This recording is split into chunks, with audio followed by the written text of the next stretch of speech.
Good evening साथियों, कैसे हो सब। आशा है सब अच्छे होंगे। और हम लोगों का उपन्यास चल रहा था और हमने बात भी करी है काफ़ी कुछ प्रेमचंद पूर्व युग तक की। आज हम प्रेमचंद युग की बात करेंगे। उससे पहले थोड़ा और बता दूं यहाँ से क्वेश्चन कैसे आते हैं। एक तो यहाँ से क्वेश्चन क्रम वाला आता है, हमने बात करी। दूसरा क्वेश्चन उपन्यास में पात्र वाला आता है। जो अच्छे उपन्यास है ना, सेकरे एक जीवनी हो गया और आधे अधूरे हो गए, जैसे कुछ भी जो बड़ी चीज़ें हैं ना, बड़ी रचनाएं, उनसे ये क्वेश्चन आते हैं। दूसरा फ्लैशबैक से लेकर पूछ लेते हैं और कथन भी आते हैं, जैसे जयशंकर प्रसाद के नहीं, प्रेमचंद के जो उपन्यास है ना, उनके कथन भी पूछ ले जाते हैं, किसने किसको क्या कहा है। तो इम्पोर्टेंट है, वो आपको देखना है। क्रम, पात्र और किसका उपन्यास है, ये वेरी वेरी इंपॉर्टेंट है। इसके बाद फ्लैशबैक शैली का पहला कौन सा, ये भी ध्यान रखना है। फिर ऐतिहासिक उपन्यास का ध्यान रखना है। सांस्कृतिक उपन्यास कौन से हैं, ये भी ध्यान रखना है। फिर हमने पत्रिकाओं की बात करी, ये भी आपको ध्यान में रखना है। उसके बाद पहला उपन्यास किसने कौन सा माना, ये चीज़ भी ध्यान में रखनी है, क्योंकि यहाँ से भी क्वेश्चन आने की प्रबल संभावना रहती है। ये पार्ट तो वेरी वेरी इंपॉर्टेंट है। कौन सा, कि पहला उपन्यास कौन सा, ये इंपॉर्टेंट है, ठीक है ना। फिर सामाजिक उपन्यास, ऐतिहासिक उपन्यास, तिलिस्मी जासूसी उपन्यास, ये कैसे होते हैं, इनकी विशेषता क्या होती है। तो तिलिस्मी जासूसी उपन्यास की मैंने जो ये लाइन बताई, ये ध्यान रख लेना कि इनका जनजीवन से कोई लगाव नहीं था, घटना वैचित्र्य मिलता है, रहस्य, रोमांच, अयारी से पाठकों को चमत्कृत करना इनका उद्देश्य था। ये ध्यान में रखना आपको, है ना। बाकी प्रेमचंद पूर्व युग की सारी विशेषताएं हैं, ये भी आपको ध्यान रख लेना है, क्योंकि ये भी इंपॉर्टेंट हो जाता है। इसके बाद मनोविश्लेषणवादी उपन्यासकार कौन से हमने बात करी, मार्क्सवादी कौन से बात करी। फिर ऐतिहासिक उपन्यासकार, आंचलिक उपन्यासकार, इसकी बात हो गई। प्रयोगवादी उपन्यासकार की हमने बात करी। फिर ये उपन्यास का क्रम पूछा जाता है, जो शुरू के 4-5 उपन्यास हैं उनके आपको क्रम ध्यान रखने हैं। इनकी बात हमने कर ली। तो आज हम बात करेंगे प्रेमचंद युग की, ठीक है। प्रेमचंद युग की बात करेंगे। और प्रेमचंद युग सबसे पहले पूछ ले कब से कब तक, 1915 से 1936। तो पहला वो प्रेमचंद पूर्व युग कब से कब तक का, आप कमेंट करके बताना। देखते हैं कितना आपको याद है कितना नहीं। हमने वैसे उनकी बात करी है, मैंने आपको बताया भी है शायद, जहाँ तक मुझे याद आ रहा है। फिर भी आप कोशिश करना। तो आगे देखते हैं हम प्रेमचंद। प्रेमचंद को उपन्यास सम्राट कहा जाता है। प्रेमचंद को क्या कहा जाता है, उपन्यास सम्राट। प्रेमचंद अपने उपन्यास लेखन के लिए प्रसिद्ध है। एक चीज़ ध्यान रखनी है, ऐसा नहीं है कि इसके लिए प्रसिद्ध है तो इन्होंने कहानी वगैरह कुछ लिखा नहीं है, वो भी लिखी है, लेकिन प्रसिद्ध इसी चीज़ से हैं। तो सबसे पहले प्रेमचंद को उपन्यास सम्राट कहा जाता है, ठीक है। किसने कहा पूछ ले, तो शरत चंद्र चट्टोपाध्याय ने क्या कहा था, कथा सम्राट। प्रेमचंद को पूछ ले कथा सम्राट किसने कहा, तो शरत चंद्र चट्टोपाध्याय। शरत चंद्र चट्टोपाध्याय ने क्या कहा, कथा सम्राट। फिर किसान जीवन पर प्रेमचंद ने कौन से उपन्यास लिखे हैं, तो ये भी आपको याद रखना है। प्रेमाश्रम, क्रमभूमि और गोदान। प्रेमाश्रम, क्रमभूमि और गोदान, ये किसान जीवन पर इन्होंने उपन्यास लिखे हैं। एक चीज़ आपको बता दूं, प्रेमचंद के उपन्यासों का क्रम आपको आना चाहिए, वेरी वेरी इंपॉर्टेंट है। अगर उपन्यास से क्वेश्चन आता है तो प्रेमचंद से ना पूछे, ऐसा हो नहीं सकता। 99.99 संभावना रहती है कि प्रेमचंद से ही पूछे। फिर भी आपको तो सारे पढ़ने हैं, लेकिन प्रेमचंद पे आपको थोड़ा फोकस करना है। क्रमभूमि, प्रेमाश्रम और गोदाम। पूछ रहे उपन्यास त्रयी, प्रेमचंद की उपन्यास त्रयी में कौन कौन से उपन्यास आते हैं, तो क्रमभूमि, गबन और गोदान। तो यहाँ पे आपको कंफ्यूज नहीं होना है, ठीक है। उसके बाद इनके उपन्यास पहले दूसरी भाषा में लिखे गए थे ना, इनका क्या नाम था, नवाब राय, तो उस नाम से लिखा था। बाद में इनका क्या नाम हुआ, तो ये भी आपको ध्यान रखना, दोनों नाम। तो पहला उपन्यास इनका असरार माविद, जो देवास्थान देश के नाम से 1905 में छपा। इसमें धार्मिक आलोचना मिलती है, क्या मिलती है, असरार माविद में धार्मिक आलोचना। वो देवस्थान देश के नाम से 1905 में छपा था, ये भी ध्यान रखना। फिर हम खुरमा हम सबाब, प्रेम अर्थात दो सखियों का विवाह, ये कब छपा, 1907 में। इसमें विधवा पुनर्विवाह पर बताया गया है। और इसके पात्र भी पूछ रखे हैं, प्रेमा और अमृत राय। हम खुरमा व हम सबाब या प्रेमा उपन्यास में पात्र कौन से हैं, तो प्रेमा और अमृत राय। इसके बाद आपको ध्यान रखना रूठी रानी, ये रूढ़ी लिख लिया, रूठी रानी है ना, 1907। फिर बाजार हुस्न, जो सेवा सदन नाम से 1918 में आया। ये वैश्य जीवन पर पहला यथार्थवादी उपन्यास है। कैसा है, पहला यथार्थवादी उपन्यास। पहले प्रेमचंद कैसे थे, आदर्शवादी, है ना। फिर पहले यथार्थवादी थे, बाद में आदर्शवादी हो गए। तो इनको विशेषता क्या होती है, आदर्श उन्मुख यथार्थवादी। कौन थे, प्रेमचंद। फिर आगे देखो आप, रामविलास शर्मा ने प्रेमचंद का पहला ऐतिहासिक उपन्यास माना, किसे, सेवा सदन को। पूछ ले रामविलास शर्मा के अनुसार प्रेमचंद का पहला उपन्यास कौन सा है, तो आपको ध्यान में रखना है, सेवा सदन है। आगे देखो आप, जलवायु इशार, जो वरदान नाम से 1921 में छपा। और इसमें दो प्रेमियों की दुखांत कथा बताई गई है। दो प्रेमियों की दुखांत कथा, है ना, दो प्रेमी जिनकी क्या दुखांत कथा होगी, मेरा मेरे तरह कोई होगा, है ना, उसकी दुखांत कथा है इसमें। तो मेरे तरह नहीं है, बस ऐसे ही सीरियस में ले लेना आप। दो प्रेमियों की दुखांत कथा किसमें बताई गई है? जलवायु इशार, इसे वरदान। ठीक है, इसमें पात्र पूछ ले कौन कौन से हैं? विसर्जन, प्रताप, सोमा, कालीचरण। विसर्जन, प्रताप, सोमा और कालीचरण किसके पात्र? वरदान के। और पूछ ले इसमें क्या है कि दो प्रेमियों की दुखांत कथा। आगे देखो, गोसाई आफियत, ये प्रेम आश्रम नाम से 1922 में छपा। प्रेम आश्रम नाम से 1922 में। इसमें लखनपुर गांव का चित्रण है और किसान जीवन पर लिखा गया पहला उपन्यास है गोसाई आफियत यानी प्रेम आश्रम 1922। और ये हिंदी का पहला राजनीतिक उपन्यास है। पूछ ले हिंदी का पहला राजनीतिक उपन्यास कौन सा है? तो प्रेम आश्रम। किसका है? प्रेमचंद का। कब लिखा? 1922 में। किसान जीवन पर पहला उपन्यास, हिंदी का पहला राजनीतिक उपन्यास। और जवाहरलाल नेहरू थे ना अपने पहले प्रधानमंत्री और पहले विदेश मंत्री, इन्होंने इस उपन्यास की 1.25 लाख प्रतियां बांटी थी जनता को। कितनी प्रतियां? 1.25 लाख प्रतियां बांटी थी, ये भी आपको याद रखना है। इसके बाद चौगाने हस्ती, जो रंगभूमि नाम से 1925 में आया। इसके बाद रहे सूरदास, जगदर, मिठवा। सूरदास, जगदर और मिठवा, तो किसके पात्र है ये? चौगाने हस्ती है, जो रंगभूमि उपन्यास ना हिंदी में लिखा गया। और इसके पात्र है सूरदास, जगदर और मिठवा। वेरी वेरी इंपॉर्टेंट है, ये भी आपको ध्यान में रखना है। फिर प्रेमचंद ने इस उपन्यास को श्रेष्ठ कहा है। किस उपन्यास को? अपने रंगभूमि उपन्यास को प्रेमचंद ने श्रेष्ठ उपन्यास माना है। और पूछ रहे रामविलास शर्मा ने पहला ऐतिहासिक उपन्यास किसे माना है? तो सेवा सदन को माना है। इसके बाद ये एक गांधीवादी उपन्यास था। रंगभूमि का उपन्यास था गांधीवादी उपन्यास, और इसे हिंदी का राष्ट्रीय उपन्यास भी कहा जाता है। पूछ ले प्रेमचंद के किस उपन्यास को हिंदी का राष्ट्रीय उपन्यास कहा जाता है? तो रंगभूमि को। आप ऐसा मत कर देना कि प्रेमाश्रम की जवाहरलाल नेहरू ने 1.25 लाख प्रतियां यानी कॉपियां बांटी तो वो हो जाए, वो नहीं है। तो कौन सा? रंगभूमि हिंदी का राष्ट्रीय उपन्यास है और ये गांधीवादी उपन्यास है। उसके बाद कायाकल्प 1926, ये हिंदी में लिखा गया प्रेमचंद द्वारा पहला उपन्यास है कायाकल्प। पहले तो दूसरे नाम आ रहे हैं ना, चौगाने हस्ती, रंगभूमि, लेकिन शुद्ध हिंदी में लिखा गया पहला उपन्यास पूछ ले तो कायाकल्प 1926। इसके पात्र है दो जो इम्पोर्टेंट है, चक्रधर और मनोरमा। चक्रधर और मनोरमा। इसमें क्या मिलता है? हिंदू मुस्लिम सांप्रदायिक समस्याओं का चित्रण इस उपन्यास में मिलता है। किस उपन्यास में मिलता है? कायाकल्प 1926, काया 26। फिर निर्मला सताई है ना, ये निर्मला 1927, ये भी ध्यान रखना है।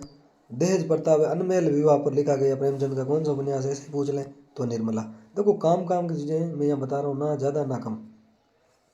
इसके बाद देखो रामविलास शर्मा ने इसे पहला शुद्ध यथार्थवादी उपन्यास माना। किसको? निर्मला को। इसके बाद प्रतिज्ञा। प्रतिज्ञा किस पर लिखा गया? अभी विधवा पुनर्विवाह पर। विधवा पुनर्विवाह पर। ऐसा एक उपन्यास और था जो विधवा पुनर्विवाह पर लिखा गया। कौन सा? हम खुरमा व हम सबाब, प्रेम अर्थात दो सखियों का विवाह। तो दो उपन्यास हैं प्रेमचंद के जो विधवा पुनर्विवाह पर लिखा गया है। इसके बाद कृष्णा, जो गबन नाम से 1931 में छपा। इसमें आभूषण प्रेम की समस्या को बताया गया है। और इसके पात्र है जालपा, रामनाथ, देवीदान और जोहरा। जालपा, रामनाथ, देवीदीन और जोहरा किसके? पूछ ले किसके पात्र है? गबन के। इसके आगे देखो कर्मभूमि। कर्मभूमि 1932 में लिखा गया। इसमें व्यापक संघर्ष चेतना, दलितों के मंदिर प्रवेश को लेकर आंदोलन का चित्रण है। किसमें? कर्मभूमि में। और इसके पात्र पूछ ले तो अमरकांत और सुखदा। कौन से पात्र है? अमरकांत और सुखदा। एक अमरकांत हिंदी के लेखक भी है, ध्यान रखना। उनकी एक रचना है, आप कमेंट करना, देखते हैं कितना आपको आता है। इसके बाद गोदान 1936, ये किसान जीवन की महागाथा माना जाता है। कौन सा उपन्यास? गोदान उपन्यास किसान जीवन की महागाथा माना जाता है। और इस उपन्यास पर गांधीवाद का प्रभाव नहीं था। जैसे ही दिनकर की किसी भी रचना पर गांधीवाद का प्रभाव नहीं था, वैसे ही प्रेमचंद के गोदान उपन्यास पर गांधीवाद का प्रभाव नहीं था। अब पूछ लो गांधीवादी उपन्यास कौन सा है? मतलब रंगभूमि है, लेकिन गोदान नहीं है। इसमें पात्र पूछ ले तो 84 पात्र है। कितने पात्र है? 84। जैसे इंपॉर्टेंट है होरी है, धनिया, गोबर, राय बहादुर, चुईया, जुनिया, ये सारे पात्र है। ये इंपॉर्टेंट पात्र है जो बार बार पूछे गए हैं, वो मैंने लिखे हैं। यानी अगर आपके गोदान इसमें से लगेगा उपन्यास, फिर आपको पूरा पढ़ना पड़ेगा, सही है ना। तो अब देखते हैं हम मंगलसूत्र।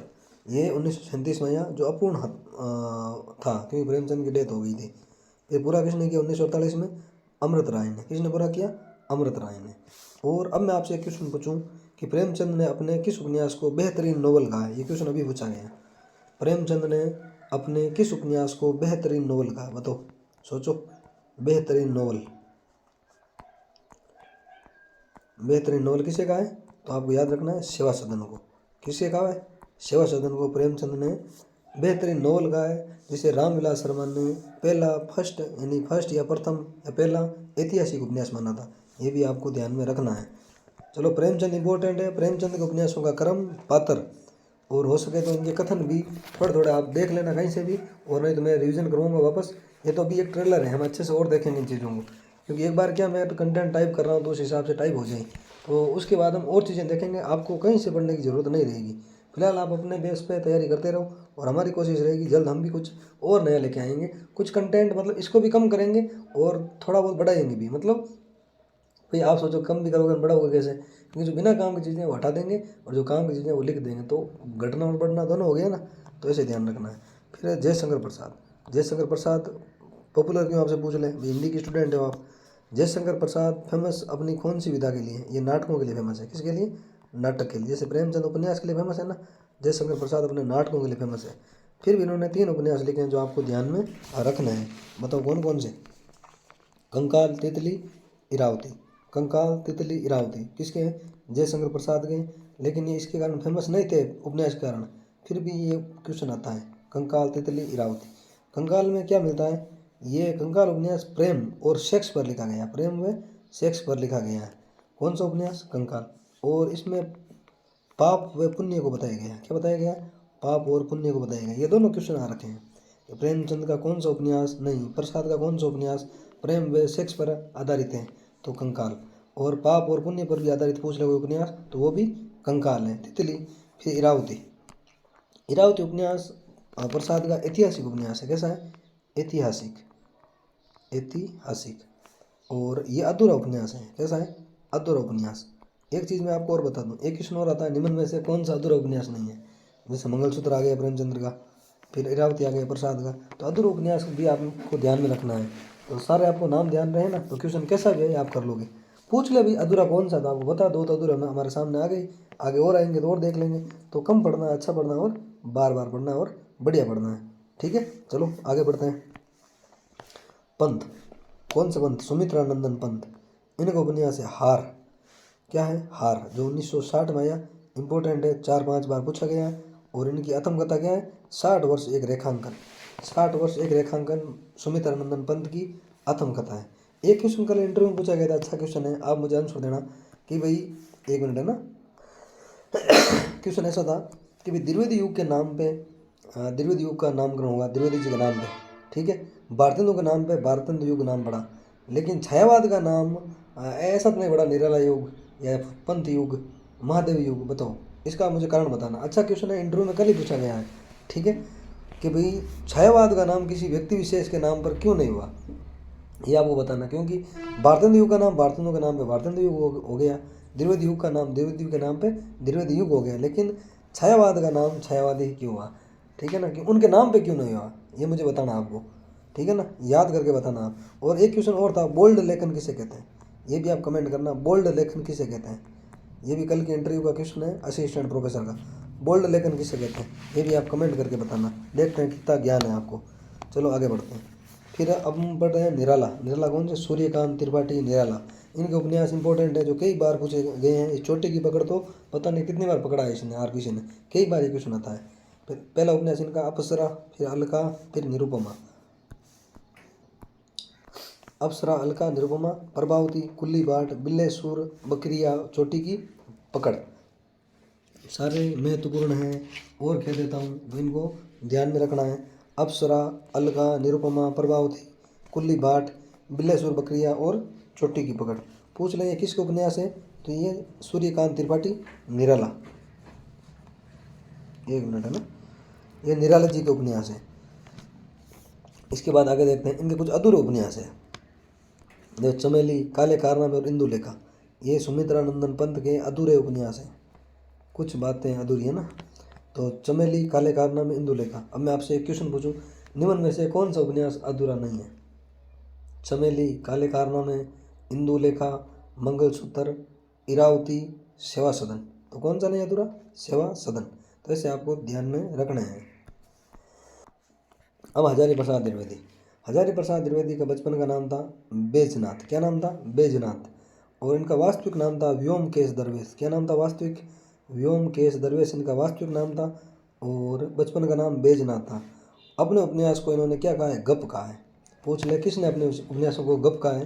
तो हजारी प्रसाद द्विवेदी ने अपने उपन्यासों को गप कहा है। और वैसे ही मनोहर श्याम जोशी ने अपने उपन्यासों को क्या कहा? पूछ ले तो गप बाइस्कोप कहा है। भाई हजारी प्रसाद द्विवेदी ने तो उपन्यासों को क्या कहा? गप। लेकिन मनोहर श्याम जोशी ने अपने उपन्यासों को क्या कहा है? गप बाइस्कोप। ठीक है। और हजारी प्रसाद द्विवेदी ऐतिहासिक सांस्कृतिक चेतना का उपन्यासकार। कैसे हैं? ऐतिहासिक सांस्कृतिक चेतना का उपन्यासकार कोई पूछ ले तो वो कौन है? हजारी प्रसाद द्विवेदी। ऐतिहासिक सांस्कृतिक चेतना के उपन्यासकार कौन से हैं? हजारी प्रसाद द्विवेदी। इन्हें सामाजिक सांस्कृतिक धारा के उपन्यासकार भी कहा जा सकता है। तो ये चीज़ें इंपॉर्टेंट होती हैं, आपको ध्यान में रखना है। फिर आपको ध्यान में रखना है इनके उपन्यासों का क्रम पूछा जाता है 100%। हजारी प्रसाद द्विवेदी के उपन्यासों का क्रम पूछा जाता है और अंदर की चीज़ें भी पूछी जाती है। तो इसलिए हजारी प्रसाद द्विवेदी खुद हो गए पूरे इम्पोर्टेंट। ठीक है। अब हम आगे बात करते हैं इनके उपन्यास की। पहला उपन्यास है इनका बाण भट्ट की आत्मकथा। कौन सा है? बाण भट्ट की आत्मकथा, जो 1946 में आया। इसकी भाषा पूछ ले कैसी है? भाषा संस्कृतनिष्ठ समास बहुला इनकी भाषा है। स्त्री महत्व व स्त्री पवित्रता को स्थापित करता है। कौन सा उपन्यास? बाण भट्ट की आत्मकथा। और इसमें अद्भुत अद्रत प्रेम की गूढ़ व्यंजना मिलती है बाण भट्ट की आत्मकथा में। इसमें ये विशाल भारत एक पत्रिका थी, उसमें छपा था। कौन सा? बाण भट्ट की आत्मकथा। और इसके पात्र भी पूछे जा चुके हैं, भटनी और निपुणिका। ये पात्र किसके हैं? बाण भट्ट की आत्मकथा के। ये सारी चीज़ें इंपॉर्टेंट हैं, जो मुझे अच्छी लगी, इंपॉर्टेंट लगी, वही चीज़ें मैंने यहाँ इंक्लूड करी हैं। और आपको कुछ पूछना हो तो ये मेरे ही नंबर है, ठीक है ना। कोई ज़रूरी काम हो तो ये नहीं था, कोई नहीं, कोई काम हो तो आराम से पूछ लिएगा। और कोई आपको कन्फ्यूजन हो तो आप मुझे इस पर वो चीज़ें भेज दें कि सर आपने गलत बताया या सही बताया। जो भी देखो गलतियाँ सबसे होती हैं, अगर आपको लगे तो आप मुझे ज़रूर यहाँ भेज देना, हो सके कोई गलतियाँ मेरे से भी हो जाए। ठीक है। तो आगे देखते हैं दूसरा उपन्यास। दूसरा उपन्यास है हजारी प्रसाद द्विवेदी का चारू चंद्रलेखा। कौन सा है? चारू चंद्रलेखा, जो 1963 में आया था। कब आया? 1963, 1963। एक मिनट भैया ना, रुकना थोड़ा। चारू चंद्रलेखा कब आया पूछ ले तो 1963 में। और इसमें क्या मिलता है? इसमें चीनी आक्रमण की झलक मिलती है। चीन का आक्रमण कब हुआ भारत पर? 1962 में। ये कब आया? 1963 में। तो चीनी आक्रमण की झलक तो मिलनी है। और पहली बार तांत्रिक साधनाओं का व्यापक चित्रण मिलता है किसी उपन्यास में, तो चारू चंद्रलेखा में मिलता है। और चारू चंद्रलेखा किसका उपन्यास है पूछ ले? हजारी प्रसाद द्विवेदी का। और पात्र पूछ ले, इसमें नाना गोसाई नाम का एक पात्र है जो इम्पोर्टेंट है, कई बार पूछा जा चुका है। आगे देखो पुनर्नवा। अगला उपन्यास इनका कौन सा? पुनर्नवा, जो 1973 में आया। और ये लोक कथा पर आधारित है। किस पर आधारित है? लोक कथा पर आधारित। ऐसे पूछ ले लोक कथा पर आधारित उपन्यास कौन सा है, या लोक कथा पर आधारित उपन्यास कौन कौन से हैं। तो एक तो ये हो गया, और भी आगे आएंगे। तो क्वेश्चन हमें खुद बनाना है, हमें भरोसा नहीं रहना आरबीसी के। भाई आप खुद एग्जामिनर हो, आपको सोचना है कि अगर मैं पेपर शॉटर होता तो मैं कैसा क्वेश्चन बनाता। तो वो चीज़ आप सोच के खुद क्वेश्चन बनाओ। तो इसी आधार पर अगर आप क्वेश्चन बनाओगे तो आराम से हो जाएंगे। और हम बाद में प्रैक्टिस भी करेंगे, आप चिंता ना करें, क्योंकि इतना टाइम मिल पा रहा है। सुबह देखो 10 बजे स्कूल जाते हैं तो वापस कब आते हैं? 4 बजे। 4 बजे छुट्टी होती है, तो घर आते आते बज जाते हैं 4:30 पौने 5, 5 बजे मान लो। और हम कभी ज़िंदगी में जल्दी तो उठे नहीं, हम 8 बजे उठते हैं सुबह। ठीक है। 8 बजे उठने के बाद नहाया धोया, तब तक बज गए 9, साढ़े 9, 9:30 निकलना पड़ता है। तो इतना टाइम मिल नहीं पाता है। मेरी कोशिश रहती है, कभी क्या है जुकाम लग जाता है रास्ते में, कभी कुछ हो जाता है, तो इसलिए क्या है तो टाइम नहीं मिल पा रहा है। फिर भी मैं आपसे वादा कर रहा हूँ कि मैं फर्स्ट ग्रेड का पूरा सिलेबस जल्द ही करवा दूंगा और आपके एग्ज़ाम से पहले पहले करवा दूंगा, ये मैं कह सकता हूँ। पूरा आपको मुझ पर डिपेंडेंट नहीं रहना है, अपनी तैयारी अपने हिसाब से करनी है आपको। फिर भी मेरी कोशिश रहेगी कि मैं जल्द से जल्द आपका सिलेबस कंप्लीट करूँ, है ना। तो अगला उपन्यास इनका एक और देख लो, हजारी प्रसाद का अनाम दास का पोथा, जिसे रेक अर्थ रेक आख्यान भी कहा गया है। और ये पौराणिक मिथ के चेतना का उपन्यास है। ये क्वेश्चन आया है कि पौराणिक मिथ के चेतना का उपन्यास कौन सा है हजारी प्रसाद द्विवेदी का? तो कौन सा है? अनाम दास का पोथा, जिसे अर्थ रेक आख्यान भी कहा जाता है। इसके पात्र है रेक और जबाल, रेक और जबाल। और इन पौराणिक मिथ की चेतना कह दो या औपनिषदिक उपन्यास भी है। ये औपनिषदिक, ये औपनिषदिक शब्द आया था किसी पेपर में। औपनिषदिक उपन्यास कौन सा पूछ ले तो अनाम दास का पोथा। तो अभी देखो क्रम आता है इनका, पहला बाण भट्ट की आत्मकथा, दूसरा बताओ चारू चंद्रलेखा, तीसरा पुनर्नवा, चौथा अनामदास का पोता। अगर यहाँ से आ जाए तो अच्छी बात है। अंदर से कोई चीज़ पूछेंगे तो इससे बाहर जाने की संभावना बिल्कुल नहीं रहती है। भरोसा आपको करना पड़ेगा। बाकी आपके पास कंटेंट है, आप वहाँ से पढ़ो, कोई समस्या नहीं है। आपको पढ़ना है, सिलेक्शन लेना है, भले ही कहीं से ही मिले, आगे बढ़ो। अगला देखते हैं हम जैनेंद्र सॉरी साथियों, जैनेंद्र प्रेमचंद ने जैनेंद्र को हिंदी का गोरकी कहा है। क्या कहा है? हिंदी का गोरकी। पूछ ले, जैनेंद्र को हिंदी का गोरकी किसने कहा है? प्रेमचंद ने। और उपन्यासों को समष्टि केंद्रित बिंदुओं से निकालकर व्यक्ति केंद्रित बनाने वाले पूछ ले कौन है? वो जैनेंद्र है। तो उपन्यासों को समष्टि केंद्रित बिंदुओं से निकालकर व्यक्ति केंद्रित बनाने वाले उपन्यासकार कौन है? तो जैनेंद्र के उपन्यासों का क्रम पूछा जाता है।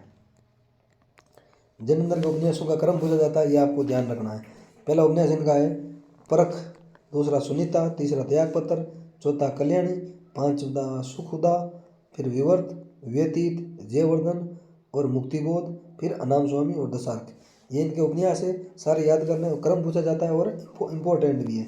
फिर इनके पात्र है परख में सत्यधन और कट्टो, सुनीता में श्रीकांत और हरप्रसन्न, त्यागपत्र में मरणाल प्रमोद, कल्याण में तो पात्र इतने इम्पोर्टेंट नहीं है।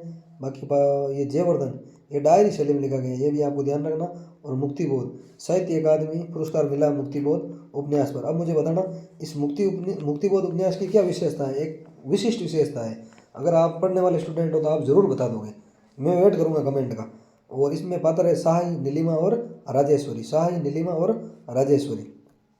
और सारे उपन्यास अगर आप याद नहीं रखो क्रम तो 1 2 3 4 5 6 और 7 8 यहाँ तक आप क्रम याद कर लेना, इनका आराम से हो जाएगा। और क्रम वाला क्वेश्चन आता है, आप ओल्ड पेपर खोल के देख लो, क्योंकि आरबीसी का ट्रेंड कम रहता है, लेकिन भरोसा नहीं आरबीसी का, क्योंकि कई बार एग्जामों में क्रम का क्वेश्चन आया हुआ है। तो आपको तैयारी हर तरह से करनी है।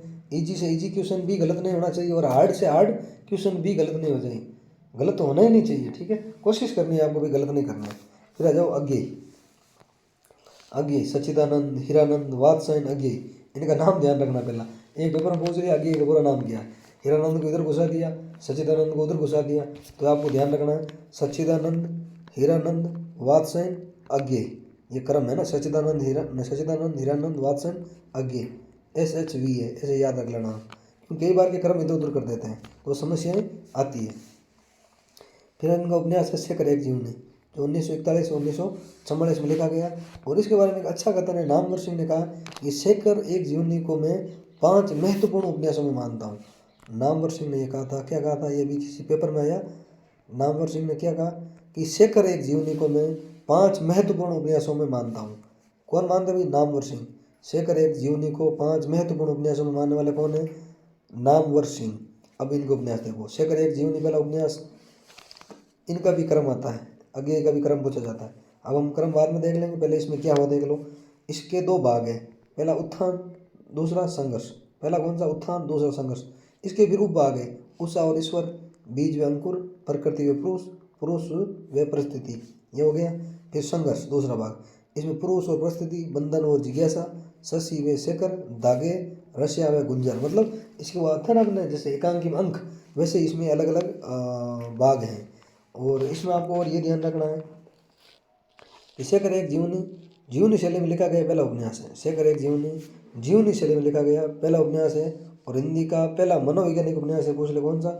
शेखर एक जीवनी। पूर्व दीप्ति शैली में लिखा गया उपन्यास पूछ ले तो कौन सा है? शेखर एक जीवनी। और पात्र पूछ ले शेखर एक जीवनी के, तो शेखर, शशि, सरस्वती, शारदा। शेखर, शशि, सरस्वती, शारदा इंपॉर्टेंट है। शेखर एक जीवनी, इसकी एक एक चीज़ जो मैंने अभी बताई है सारी इंपॉर्टेंट है। ऐसा कुछ है ही नहीं जो मैंने ऐसे यहाँ पर बोल दिया है, तो सारी काम की चीज़ें हैं। ये आपको क्या रखनी है? ध्यान में रखनी है। वो भी कैसे? अच्छे से ध्यान में रखना है। फिर आगे देखो आप, शेखर एक जीवनी के बाद दूसरा उपन्यास इनका नदी के द्वीप। कौन सा? नदी के द्वीप, जो 1951 में आया। और इसका पात्र है 2, भुवन और रेखा, इंपॉर्टेंट है। और भगवती शरण उपाध्याय ने नदी के द्वीप उपन्यास को सुंदर पके फलों में कीड़े की संज्ञा दी। देखो, सुंदर पके फल में जो कीड़े होते हैं ना, उनकी संज्ञा दी है नदी के द्वीप को, किसने? भगवत शरण उपाध्याय ने। फिर इनका अगला उपन्यास है अपने अपने अजनबी। कौन सा है? अपने अपने अजनबी, जो 1961 में आया। कब आया? 1961 में। और इसमें मृत्यु के प्रश्न को उठाया गया है। कौन से प्रश्न को? मृत्यु के प्रश्न। पूछ लें अज्ञेय ने अपने किस उपन्यास में मृत्यु के प्रश्न को उठाया? तो अपने अपने अजनबी, जो 1961 में आया, इसमें पात्र है सेल्मा और योके, और भी पात्र है लेकिन ये इंपॉर्टेंट है, कई बार पूछे गए हैं, तो जो पूछे गए हैं उन पे क्या है हमें थोड़ा फोकस करना है। आगे देखो आप, इनका उपन्यास का क्रम ध्यान रखना है। शेखर एक जीवनी, नदी के द्वीप, अपने अपने अजनबी। शेखर एक जीवनी, नदी के द्वीप और अपने अपने अजनबी क्रम पूछा जाता है, ध्यान रखना है। आगे देखो, विश्वम्बर नाथ शर्मा कौशिक, इनका उपन्यास पहला माँ, दूसरा भिखारणी। माँ भिखारणी किसका है? विश्वम्बर नाथ शर्मा कौशिक। फिर शिव पूजन साई, शिव पूजन साई, इनका उपन्यास देहाती दुनिया, जिसे एनसीईआरटी में पहला आंचलिक उपन्यास माना गया है देहाती दुनिया को, ये भी आपको ध्यान में रखना है। फिर भगवती प्रसाद वाजपेयी, इनका उपन्यास है पतिता की साधना, जो 1936 में आया, पतिता की साधना। फिर प्रताप नारायण श्रीवास्तव, इनके दो उपन्यास विदा और बेकसी का मजार। विदा और बेकसी का मजार, अब मैंने कई बार बात करी है कि याद कैसे होंगे, याद है बार बार आपको डेली के 5-5 लेखकों के उपन्यास पढ़ने हैं, ज़्यादा नहीं पढ़ने हैं। 5 के आज पढ़ लिए, 5 के कल पढ़ लो, 5 के परसों पढ़ लो, भले उपन्यास पढ़ने में आपको 20 दिन लग जाए, लेकिन उसको टुकड़ों में आप पढ़ोगे ना तो चीज़ें याद हो जाएगी। आप चाह रहे हो एक दिन में उपन्यास कर लें, 2 दिन में कर लें, तो कदापि यानी कभी भी नहीं होगा, ठीक है ना। तो आपको धीरे धीरे पढ़ना है, अच्छा पढ़ना है। धीरे धीरे का मतलब यही है कि टुकड़ों में पढ़ना है आपको। 5 कहानियाँ पढ़ ली, 5 उपन्यास पढ़ लिया। एक चीज़ ध्यान रखना, कहानी और उपन्यास कभी भी साथ में नहीं पढ़नी है, निबंध और आलोचना कभी भी साथ में नहीं पढ़नी है, रेखा चित्र और संस्मरण कभी भी साथ में नहीं पढ़नी है। अगर साथ में पढ़ोगे तो मिक्सअप होगा। अगर क्वेश्चन आ गया निबंध में से, उपन्यास नहीं है, एक कहानी घुसेड़ देंगे अंदर, आपको पता ही नहीं चलेगा। तो इसके लिए क्या है कि उपन्यास पढ़ा, उपन्यास के साथ आपको निबंध पढ़ना है। कहानी पढ़ी, कहानी के साथ में आपको आलोचना पढ़नी है। रेखा चित्र पढ़ा, साथ में आपको आदिकाल पढ़ लेना रेखा चित्र के साथ। भक्तिकाल पढ़ा, उसके साथ कुछ और पढ़ लेना है। कुल मिला के ऐसे पढ़ना है, क्योंकि ऐसे आप पढ़ोगे तो आपको बहुत ज़्यादा फायदा मिलेगा। ये मैं दावे के साथ कह सकता हूँ। आप अपना के देखो इन चीज़ों को, फिर आपको बेनिफिट्स नहीं मिले तो मुझे बताओ, फिर भी नहीं मिले तो भाई क्या करें, है ना। अब मुक्तिबोध, मुक्तिबोध का उपन्यास है विपात्र। कौन सा है? विपात्र। अब यशपाल, यशपाल इंपॉर्टेंट है, इनका क्रम पूछा जाता है। यशपाल के उपन्यासों का क्रम पूछा जाता है। पहला उपन्यास इनका दादा कामरेड, फिर देशद्रोही, दिव्या, जिसमें दिव्या खुद एक कल्पित पात्र है, ध्यान रखना। दिव्या खुद कैसी पात्र है? कल्पित पात्र है। और पार्टी कामरेड, मनुष्य के रूप, अमिता, झूठा सच, ये देश विभाजन की त्रासदी पर है। इसके 2 भाग है, वतन और देश, देश का भविष्य। फिर तेरी मेरी उसकी बात, तेरी मेरी उसकी बात, तेरी मेरी प्रेम कहानी है ना, ये तेरी मेरी उसकी बात है। तो यशपाल के उपन्यास का क्रम ध्यान रखना है। दादा कामरेड, देशद्रोही, दिव्या, पार्टी कामरेड, मनुष्य के रूप, अमिता, झूठा सच, जो देश विभाजन की त्रासदी पर है। एक क्वेश्चन ऐसा भी आता है, निबंध में से कौन सा उपन्यास या निबंध में से कौन सी रचना देश विभाजन पर आधारित नहीं है, जैसे झूठा सच हो गया, तमस हो गया, खूब उपन्यास ऐसी या दूसरी रचनाएं हैं। तो क्वेश्चन कैसा भी आ जाए तो आपको पूर्ण रूप से तैयार रहना है, ठीक है। आगे देखो, तेरी मेरी उसकी बात, इस पर साहित्य अकादमी पुरस्कार भी मिला है। एक मुक्तिबोध उपन्यास था, उस पर भी मिला था ना साहित्य अकादमी पुरस्कार, और उसमें मैं कमेंट मांग रहा हूँ, आप कुछ ना कुछ कमेंट जरूर करना उसमें। तो इनका क्रम ध्यान में रखना है आपको। और दिव्या, दिव्या खुद कल्पित पात्र है, ये भी इंपॉर्टेंट है, आपको ध्यान में रखना है। फिर इलाचंद जोशी, इलाचंद जोशी, इनका उपन्यास है घृणामयी, सन्यासी। इनका क्रम कम पूछा जाता है, एक बार पूछा है, 1-2 बार, ज़्यादा नहीं पूछा है। तो घृणामयी, सन्यासी, पूछ लो सन्यासी नाटक किसका है, तो लक्ष्मी नारायण मिश्र का है। नाटक किसका है? लक्ष्मी नारायण मिश्र का। घृणामयी, सन्यासी। फिर पर्दे की रानी, प्रेत और छाया, निर्वासित, मुक्तिपथ, जिप्सी, जहाज का पंछी, भूत का भविष्य, कवि की प्रेयसी। घृणामयी, सन्यासी, नाटक किसका? सन्यासी, लक्ष्मी नारायण मिश्र का। किसका है? लक्ष्मी नारायण मिश्र का नाटक है, कौन सा? सन्यासी। पर्दे की रानी, प्रेत और छाया, निर्वासित, मुक्तिपथ, जिप्सी, जहाज का पंछी, भूत का भविष्य, कवि की प्रेयसी। ये इलाचंद जोशी के क्या है? उपन्यास है। और नाटक सन्यासी ध्यान रखना है, लक्ष्मी नारायण मिश्र का है। उपन्यास पूछ ले तो इलाचंद जोशी का है। और एक जहाज का पंछी उपन्यास है ना, ये आत्मकथात्मक उपन्यास है। कैसा है? आत्मकथात्मक उपन्यास, आत्मकथात्मक, आत्मकथा होती है ना, तो आत्मकथात्मक उपन्यास है। कौन सा? जहाज का पंछी। एक यशपाल का और भी 2 उपन्यास पूछ रखे हैं, जो मैंने यहाँ नहीं लिख रखे, अभी किसी एग्जाम पूछे थे। एक तो यशपाल का उपन्यास है 12 घंटे। कौन सा उपन्यास? 12 घंटे। किसका पूछ ले? यशपाल का। एक है अप्सरा का सांप, अप्सरा का सांप, अप्सरा का सांप, ये भी यशपाल का, ये भी अभी पूछा किसी एग्जाम में। और एक और पूछा, क्यों फंसे, क्यों फंसे, क्यों फंसे, ये भी किसका है? यशपाल का। ये 3 उपन्यास आपको और ध्यान रखना एक्स्ट्रा, ये भी इम्पोर्टेंट है। और आगे हम देखते हैं कुछ, देखो टाइम ज़्यादा हो जाएगा, 1 मिनट को टाइम देख लेते हैं पहले, आधा घंटा हो गया। काफ़ी टाइम हो गया, तो हम अब क्या करते हैं, आज इनको यहीं रोक देते हैं और अब 2 भाग और आएंगे उपन्यास के, फिर उपन्यास आपका फ्री हो जाएगा। क्योंकि मैंने देखो कोशिश करी है अपनी तरफ से थोड़ी सी, और मैंने जो ओल्ड पेपर करवा रखे हैं 2011 से लेके 22 तक, इस यूट्यूब में आपको प्ले लिस्ट मिल जाएगी। सेकंड ग्रेड के अलग है, फर्स्ट के अलग है, और एपी के अलग है, और स्टेट की अलग है। तो जो अगर आप हिंदी से हो तो आपको सारे पेपर देखने हैं, वहाँ भी आपको बहुत कुछ चीज़ें मिलेगी। मैंने खाली पेपर ही नहीं करवाए हैं, उनका एनालिसिस करा है अच्छे से, क्योंकि मुझे एक एक क्वेश्चन में एक एक घंटा लगा है कई बार, तो वो भी आपको अच्छे से देखना है। और 2022 में जो पेपर हुए हैं या 23-24 में जो भी पेपर हुए हैं, उनका भी जल्द ही मैं एनालिसिस करवाऊंगा। और जीके में भी हम कुछ जल्द ही शुरू कर रहे हैं, तो आपको ये पेपर अनिवार्य रूप से देखने हैं। और जो आपके दोस्त पढ़ने वाले हैं उन्हें तो शेयर किया करो, उन्हें शेयर करो, क्योंकि कहते हैं ना ज्ञान बांटने से बढ़ता है, तो बांटा करो आप। तो ऐसा नहीं है कि वो भी सीख लेंगे, कंप्यूटेशन ज़्यादा हो जाएगा, ऐसा कुछ नहीं है। आप आराम से सबको शेयर किया करो, तो हमारा भी क्या थोड़ा मनोबल बढ़ेगा कि हाँ भी लोग देखते हैं। फिर भी ऐसा कुछ नहीं है, क्योंकि मैं मेरा कंटेंट तैयार कर रहा हूँ फिलहाल, क्योंकि बाद में बुक पब्लिश करनी है, तो इसीलिए फिर भी आप थोड़ा बहुत शेयर कर दिया करो, लोगों को फ़ायदा मिल जाए। आपको मिल ही रहा है तो सबको मिल जाए, तो हम यही चाह रहे हैं। क्योंकि मेरे वीडियोज़ आपको रिवीजन वीडियो के रूप में काम आ रहे हैं। ऐसा तो है नहीं मैं आपको लेके बैठ गए 4 घंटे 5 घंटे, ऐसा नहीं है। आप ये लिखोगे, कितनी किताब पढ़ लेना, नगेंद्र वगेंद्र कुछ भी पढ़ लेना आप, तो बाद में आपको मिलेंगे तो यही चीज़ें हैं, अलग कुछ नहीं मिलनी है। और कुछ चीज़ें यहाँ छूट गई हैं तो मैंने पेपर एनालिसिस में करवाई है, और भी कुछ छूट जाएगी तो भी मैं पेपर एनालिसिस में करवाऊँगा। और उसके बाद हम थोड़ा और देख लेंगे, इनका एक बार रिवीजन और करेंगे बड़े बड़े वीडियो में। ठीक है साथियों, अच्छे से तैयारी करो, बढ़िया से एग्ज़ाम दो, और हम जल्द ही वापस मिलेंगे। ठीक है, आज के लिए इतना ही। जय हिंद, जय भारत।